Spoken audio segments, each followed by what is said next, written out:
নমস্কার, উত্তর পূর্বাঞ্চলের বিশেষ কিছু সংবাদ নিয়ে নর্থ ইস্ট নিউজে আপনাদেরকে স্বাগত জানাই। আমি প্রদীপ চন্দ্র দাস। বিস্তারিত সংবাদের আগে এক নজর দেখে নিই আজকের সংবাদ শিরোনাম। বরফলায় 14 বছরের নাবালিকা অপহরণ, যুবক গ্রেপ্তার। সামান্য বৃষ্টিতেই ধস, খেউরাকাল সেতুর অ্যাপ্রোচের চরম দুর্ভোগ স্থানীয়দের। Validation act of CCS pension rule 1972-কে পেনশনভোগীদের স্বার্থবিরোধী আখ্যা দিয়ে বাতিলের দাবি শিলচরে। দিল্লিতে ছাত্র বিক্ষোভে কথিত অরাজকতা ও দেশ বিরোধী স্লোগানের প্রতিবাদে শিলচরে বিক্ষোভ। এবার সংবাদ বিস্তারিত। বরখলা থানার চন্দ্রনাথপুরে 14 বছরের এক নাবালিকাকে অপহরণের অভিযোগে প্রকাশ ফাঁসি নামে এক যুবককে গ্রেপ্তার করেছে পুলিশ। অভিযোগ, গত বুধবার রাত 1টা নাগাদ নাবালিকাকে অপহরণ করে নিজ বাড়িতে নিয়ে যায় অভিযুক্ত। পরিবারের অভিযোগের ভিত্তিতে পুলিশ তদন্ত নেমে মেয়েটিকে উদ্ধার করে শিলচর মেডিকেলে পাঠায় এবং প্রকাশ ফাঁসিকে গ্রেপ্তার করে শনিবার আদালতে পেশ করে। নর্থ ইস্ট নিউজের বরাকবিলের ইনচার্জ সুরজিৎ চক্রবর্তীর প্রতিবেদন। টানা 2 দিনের বৃষ্টিতে পশ্চিম কাঠিগড়ার ভারত বাংলাদেশ সীমান্তে খেরোয়াকাল সেতুর অ্যাপ্রোচ ভেঙে পড়েছে। কুশিয়ারকুল নাতানপুর সংযোগ এই সেতু দিয়ে কয়েক হাজার মানুষ ও পড়ুয়া যাতায়াত করেন। অ্যাপ্রোচ ধসে যাওয়ায় যোগাযোগ বিচ্ছিন্ন হয়ে চরম দুর্ভোগে পড়েছেন এলাকাবাসী। যে কোনো সময় বড় দুর্ঘটনার আশঙ্কাও রয়েছে। এই অবস্থায় কাছাড়ের জেলা শাসক, পূর্ত বিভাগ, কাঠিগড়ার বিধায়ক ও জেলা পরিষদ সদস্যের দ্রুত হস্তক্ষেপ দাবি করেছেন স্থানীয়রা। নর্থ ইস্ট নিউজের বিশেষ প্রতিনিধি হিফজুর রহমান বরগুইয়ার প্রতিবেদন। এই ব্রিজটা অতি গুরুত্বপূর্ণ। প্রত্যেক দিন স্কুলের ছাত্র, অফিস কর্মী আর নিত্য প্রয়োজনীয় মানুষ, দিনমজুর মানুষ যাওয়া হওয়ার বড় অসুবিধা বর্তমানে। যে কোনো সময় এখন তো পুরা বান্ধি গেছি, উপরে মাটির পরত একটা রয়েছে। ও হিসাবে প্রশাসনের কাছে বিনম্র অনুরোধ জানাই। আর পিলাউডি রুরাল রোড ডিভিশনের এক্সিকিউটিভ ইঞ্জিনিয়ার ও এসডিও আপনারা অতি সত্তর সরদমি নাইয়া দেখিয়া বিহিত ব্যবস্থা নেওয়ার লাগি আমরা অনুরোধ করি। আর এই 4-5 হাজার মানুষের পক্ষ থাকিয়া এখন এখানো যে কোনো সময় অঘটন ঘটিব, বাচ্চা কাচ্চা পড়িয়া মরবা। আর এর লাগি আমরা কাছাড় জেলাধিপতির কাছেও আমরা অনুরোধ জানাই আর যে এখানো প্রশাসনিক লেভেলে আইয়া একটা দেখে বিহিত ব্যবস্থা নেওয়া লাগে আমরা বিনম্র অনুরোধ রাখি। আর আমরা যে লাগি কর্মবীর আমাদের এমএলএ, বর্তমানপুর এমএলএ কমলাক্ষ দেব উৎকাহিত, ওনারও আমরা দৃষ্টি আকর্ষণ করিয়া হইয়া যে আমরা একটা সুরাহা দেওয়ার ব্যবস্থা করি দেখবা। শনিবার শিলচরের মধ্য শহর সাংস্কৃতিক সমিতিতে যৌথ কনভেনশনের মাধ্যমে ফোরাম অফ সিভিল পেনশনার্স অ্যাসোসিয়েশনসের স্থানীয় শাখা গঠিত হয়েছে। 6টি উদ্যোক্তা সংগঠনের উদ্যোগে গঠিত এই শাখা কনভেনশনে 2025 সালের validation act of CCS pensions rules 1972-কে পেনশনভোগীদের স্বার্থবিরোধী আখ্যা দিয়ে বাতিলের দাবি জানানো হয়। বক্তারা সুপ্রিম কোর্টের ডিএস নাকারা রায়ের উল্লেখ করে বলেন, পেনশন সাংবিধানিক অধিকার এবং অবসরের তারিখের ভিত্তিতে বৈষম্য ও সাংবিধানিক। নবগঠিত শাখা কেন্দ্রীয় ও রাজ্যিক ফোরামের সঙ্গে সমন্বয় করে আইনি ও সাংগঠনিক আন্দোলন, জনের সচেতনতা এবং নিশ্চিত পেনশন ব্যবস্থা পুনঃপ্রতিষ্ঠার কর্মসূচি নেবে। রাষ্ট্রায়ত্ত ব্যাংক ও বিমা খাতের পেনশন পুনর্বিন্যাসের দাবিও জানানো হয়। সভায় সর্বসম্মতিতে সমীরণ ভট্টাচার্যকে সভাপতি ও সুজিত চৌধুরীকে সম্পাদক করা হয়। 17 সদস্যের কার্যনির্বাহী কমিটি গঠন করা হয়েছে। নর্থ ইস্ট নিউজের বরাকবিলের ইনচার্জ সুরজিৎ চক্রবর্তীর প্রতিবেদন। দাবি দেওয়ার আন্দোলনে যেভাবে আমাদের উপর অ্যাটাক চালায়, তাতে আমরা যদি ইউনাইটেড না হই, একত্রিত না হই, একা একা লড়াই করি, তাহলে আমরা কোনো কিছুই কোনোদিন আদায় করতে পারবো না। তার জন্য আমি সবাইকে আবারও অনুরোধ করছি, আপনারা কোনোভাবে যাতে আলাদা না হন, সবাই মিলে আমরা যাতে এই লড়াইটা চালিয়ে যেতে পারি। কারণ এই লড়াই তাদের একার না, আমাদের সবারই কিছু না একসঙ্গে চলতে পারি, তাহলে আগামী দিনে আমরা আমাদের দাবি দাওয়াগুলো আদায় করতে সক্ষম হব এবং কেন্দ্রীয় সরকারের উপর চাপ সৃষ্টি করতে পারব।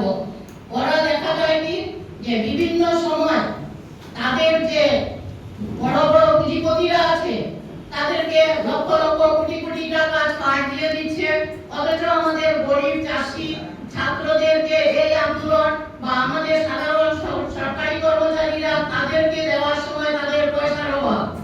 আমাদের সরকারি অনেক আমলারা বিদেশে 2 দিন পর পর বেড়াতে যান, এই পয়সা থেকে আসে? এসব তো আমার আপনার পয়সা থেকেই চলে যাচ্ছে। তো এইগুলোর হিসেব কে দেবে? আমাদের সরকারি কর্মচারীদের না, আইন নয়, এই ধরনের বিভিন্ন অজুহাতে ওরা আমাদেরকে পিছিয়ে রাখে। তো আমরা যদি এইসব ব্যাপারে সবাই মিলে একসঙ্গে লড়াই করতে পারি, তবে আমাদের এই আন্দোলন সাকসেসফুল হবে এটা মনে করি, এবং আমরা আগামী দিনে সবাইকে একসাথে পাবো এই আশা রেখে আমি আমার বক্তব্য শেষ করছি। ভোট দিয়ে আমরা প্রাইম মিনিস্টার বানাচ্ছি, চিফ মিনিস্টার বানাচ্ছি, সবই আমরা গণতান্ত্রিক ভাবে বানাচ্ছি, রাজতন্ত্রের কিছু নেই। কিন্তু তাদেরকে রাজার অধীনে রাখা যায়। কেননা বলছি আমি, এই যে আজকে যে জিনিসটা হলো 25 মার্চে 2025-এ, এটা কি হলো? আপনার পেনশন রিভাইজ হবে, কে করবে? কেন্দ্রীয় সরকার করবে। অটোমেটিক যেটা হতো আমাদের বাবার শ্রম বা আমার দাদুর শ্রম যেটা হতো, এটা হবে না। সরকার ঠিক করবে আপনাকে কত টাকা দেবে, কত দেবে। তারপর 1/1/26 এর যারা 1/1/26 এ যারা পেনশনে যাবে, আর যারা এর আগে যারা আছে, দুইটা ভাগ করে দিবে। ওরা এই পেনশনের মধ্যে থাকবে না, এই মানে রিভাইজ দিবে না, আর 1/1/26 থেকে যারা হতো তারা আবার রিভাইজ দিবে। কিন্তু এটা নতুন পেনশন সিস্টেম চালু করে দিয়েছে সর্বক্ষেত্রে, কিন্তু life insurance corporation of India, আমাদের সংগঠন, সর্বভারতীয় সংগঠন all India insurance employees association, এই কর্মচারীরা 1 এপ্রিল 2010-এর 1 এপ্রিল থেকে নতুন পেনশন সিস্টেম এলআইসি তে চালু হয়েছে, আর বিভিন্ন জায়গায় 2004 সালের 1 জানুয়ারি থেকে চালু হয়েছে। অর্থাৎ আমরা 6 বছর কেন্দ্রীয় সরকারের সিদ্ধান্তকে ডেফার করে দিয়েছি 6 বছরের জন্য। লক্ষ এলআইসি কর্মচারী, ব্যাংক ইন্স্যুরেন্স, ব্যাংকের এলআইসি এবং জিআইসি মিলে 2 লক্ষ এলআইসি কর্মচারী। নিট প্রশ্নপত্র ফাঁসের ঘটনার দিল্লিতে ছাত্র বিক্ষোভে কথিত অরাজকতা ও দেশবিরোধী স্লোগানের প্রতিবাদে শিলচরে বিক্ষোভ মিছিল করেছে রাষ্ট্রবাদী ছাত্র সংগঠন প্রগ্রেসিভ ইউথ অফ শিলচর। ছাত্র নেতা স্নেহাংশু ভট্টাচার্যের নেতৃত্বে গুরুচরণ বিশ্ববিদ্যালয়ের সামনে এই কর্মসূচি হয়। সংগঠনের দাবি, ছাত্র আন্দোলনের নামে দেশবিরোধী স্লোগান ও ধর্মীয় বিভাজন বরদাস্ত করা হবে না। বক্তারা পেপার লিকের তীব্র নিন্দা করে দোষীদের বিরুদ্ধে কঠোর আইনি ব্যবস্থার দাবি জানান। পাশাপাশি প্রধানমন্ত্রী নরেন্দ্র মোদী কঠোর ব্যবস্থার আশ্বাস দেওয়ায় তাকে ধন্যবাদ জানান। তারা বলেন, দিল্লির বিক্ষোভ দেশের পক্ষের পরিপন্থী, তবে শান্তিপূর্ণ প্রতিবাদের অধিকারকে সমর্থন করে আইন শৃঙ্খলা বজায় রাখার আহ্বান জানান। ভবিষ্যতে আন্দোলনের আড়ালে দেশবিরোধী কাজ হলে বৃহত্তর গণ আন্দোলনের হুঁশিয়ারিও দেন। নর্থ ইস্ট নিউজের বরাকগুলির ইনচার্জ সুরজিৎ চক্রবর্তীর প্রতিবেদন।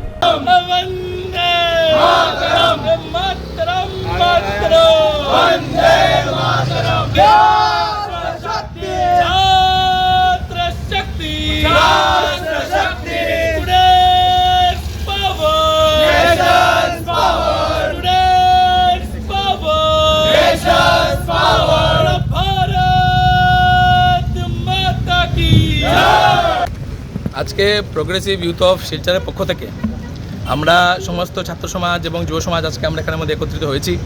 আমরা জানি যে যেভাবে কয়েকদিন ধরে আমাদের এই দেশে একটি বাজে বাতাবরণ একটি সৃষ্টি করা হয়েছে, যেখানের মধ্যে আমরা দেখেছি যে ছাত্রদেরকে ব্যবহার করে বড় বড় রাজনেতারা নিজের রাজনীতির যে ক্যারিয়ার আছে বা রাজনীতির ইয়েতে ওরা ব্যবহার করছে ছাত্রদেরকে।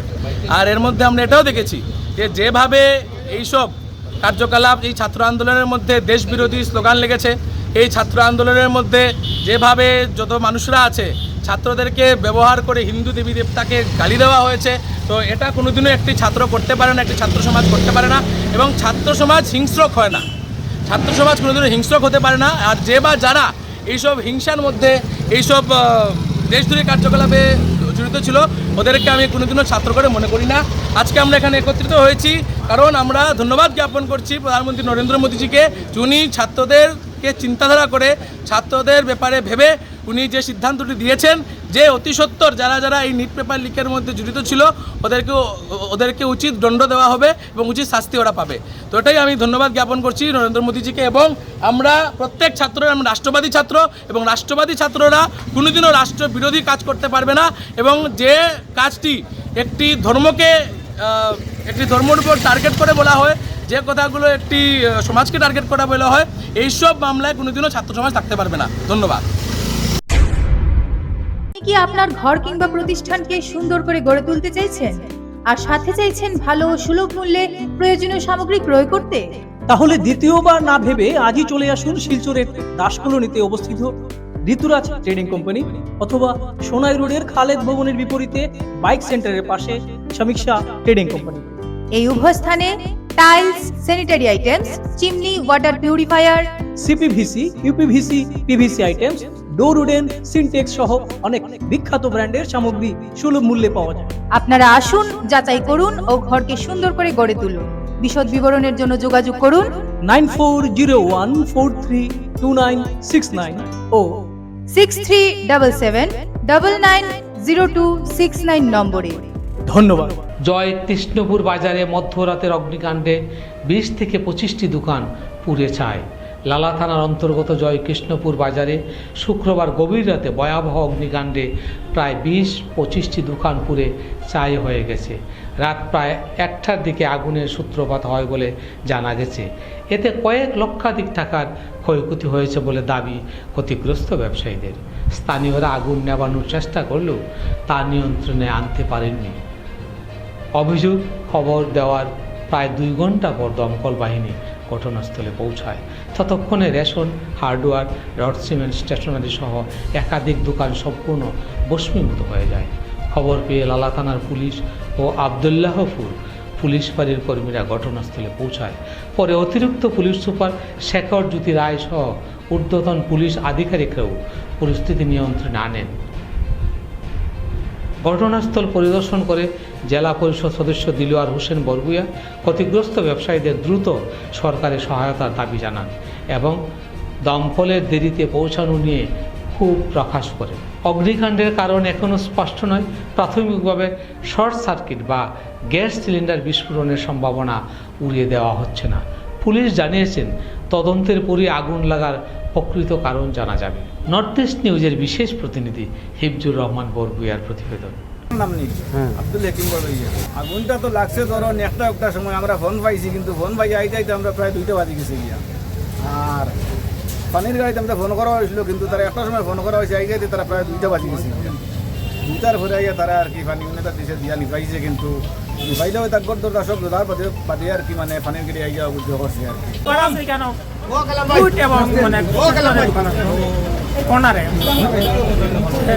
আনুমানিক প্রায় 1:30টার সময় আমি খবর পাইছি যে আগুন লাগি গেছে গিয়া। তাড়াতাড়ি আসে দেখি পুরা ঘরটা আগুন জ্বলে। ওনার কিছু করার নাই, কোনো কিছু মাল বাইরে করা গেছে না। আমার দোকানেও 3 থেকে 4 লক্ষ টাকার মাল আসলো, কাঁচা মাল কোনো কিছু আর মাল রক্ষা করা গেছে না। সব কিছু আর বাকি অসহায় মানুষ, আমি পরিবারের একমাত্র সম্পদ, কিছু রইল না। গেছে মানে রাত্রে 11টার সময় দোকান থেকে আমার বড় তো কাজা দিয়ে বুঝতে পেরেছি। রাত 3টার সময় ওগুলো আমার কাছে মনে করছে আর কি। ঘরটা ধরলিয়ে আবার বুঝছি বাদে আমি ফট করে আইছি, আবার ঘরে আসি, তার সব ধরলি ধরলে মানে একবারে শেষ। আমারও তো নিজের দোকান অবকল লস করে আমার নয়, আমার আসলে বুঝি মানে দোকান তারা 4 লাখ টাকার মাল নষ্ট হয়েছে, একদম ধরিয়া নষ্ট হয়ে গেছে। কিরকম কয়টা কি লাগছে এখান তো পার কথা নাই, এখান তো ব্যবসা বাসা সার্কুলার ও বরাক উপত্যকার বিশ্ববিদ্যালয় স্থাপনের দাবিতে ৮৬ সালের গণ আন্দোলনের ৪০ বছর পূর্তি উপলক্ষে বর্ষব্যাপী অনুষ্ঠানের ঘোষণা। ২১ জুলাই ৪০ বছর পূর্তি উদযাপন সমিতি সাধারণ সভা রবীন্দ্র সদন মহিলা কলেজে অনুষ্ঠিত হয়। ভাষা সেনানী সতুরায়ের পৌরোহিত্যে আয়োজিত সভায় বর্ষব্যাপী অনুষ্ঠান নিয়ে আলোচনা করেন মিশন রঞ্জন দাস, রজত চক্রবর্তী, অরূপ রায় প্রমুখ। সভা শেষে করিমগঞ্জ কলেজের প্রাক্তন অধ্যক্ষ মৃণালকান্তি ভট্টাচার্যকে সভাপতি, অরূপ রায় ও অশোক দত্তকে সাধারণ সম্পাদক, অমৃতলাল বণিককে কোষাধ্যক্ষ করে একটি কমিটি গঠন করা হয়। আগামী ১৬ই আগস্ট রবিবার রবীন্দ্র সদন মহিলা কলেজে উপসমিতি ও মূল কমিটিতে গোটা উপত্যকার লোকদের নিয়ে কমিটি গঠনের সিদ্ধান্ত নেওয়া হয়। নর্থ ইস্ট নিউজের প্রতিনিধি অমল ঋষির প্রতিবেদন। জুলাই ৪০ বছর পূর্তি উপলক্ষে আমরা বিগত ১৮, ১৭, ১৮, ১৯, ২০, ২১ বিভিন্ন অনুষ্ঠানের মাধ্যমে আমরা উদযাপন করেছি ২১ জুলাই শহীদ দিবস। পরবর্তী সময়ে সারা বছরব্যাপী কার্যসূচি প্রণয়নের জন্য আজ এই কলেজের কক্ষে একটি পরিবর্তিত সভা আহ্বান করা হয়েছিল।